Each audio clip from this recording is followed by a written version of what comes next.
Okay, so now it's time to work on the highlights. One thing we want to avoid, I know that this is a white plaster, right? But one thing we want to avoid is fully coloring in every area in the light highlighted. We don't want to do that. And remember, just like the shadow side where we have different ranges in value, we can have that with the light side, right? We want to avoid hitting every highlight equally. There's going to be some highlights we really want to emphasize, especially our focal point, right? So maybe the face, the head, the things that are closer to us. And then there's going to be some that we want to hint. So normally we do not want to mix this white into the charcoal. So I don't want to take this white pencil and shade it into the dark areas anywhere. So these reflected lights on the back of her leg, I want to let the tone of the paper that's still showing through be that reflected light. I want to keep this highlight in the light area only. That being said, some of these places that I erased, right, I can fill in a little bit better, make it look a little nicer with this highlight and with this white pencil. So you can still use it to kind of fix a few areas if you made any mistakes or, messed up anywhere. So what I'm going to do is I'm going to start on her body again, because it's really general, and then I'm going to concentrate specifically on her face. So what I want to start doing is I want to look at her, and I want to see the areas that have the brightest areas of highlight, just like I would on a cylinder.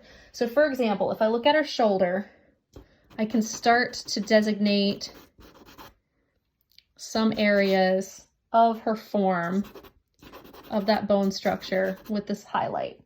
All right, so it kind of comes down her arm like that. And again, I'm using a larger chalk because I want to show, I want to be able to do this kind of quickly for you guys.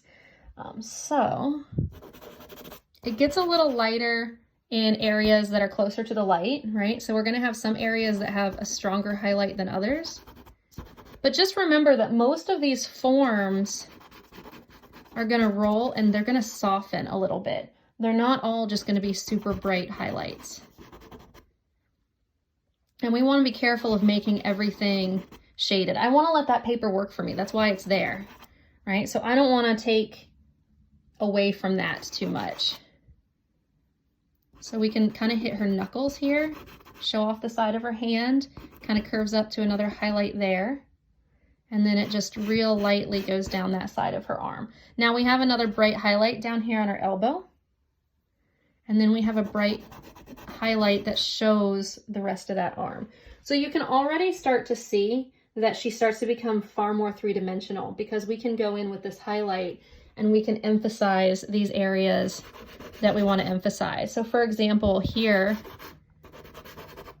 I want it to be brighter on her hip and then sort of fade a little bit. We can do a little bit of a highlight on the other side of her belly button. All right, now again, I'm going to avoid putting highlights anywhere in the shadow area. I know it'll look like it's really bright there, but it can kind of get confusing at times. So I'm going to stick to the areas that I think are really dramatically being set off by the light itself. So she's got a really hard highlight on her kneecap. Okay, and then it gets a little softer as it gets further away, right? So I don't need to hit a lot of this super hard until I get to the bright areas on her foot. So you'll see that the way this color tries to mix anywhere I didn't erase well enough, or if it crosses over, is a little bit odd. And that's why we kind of want to avoid doing that intentionally. So it's going to happen a little bit, but we don't want to go into the shadow side and do it intentionally.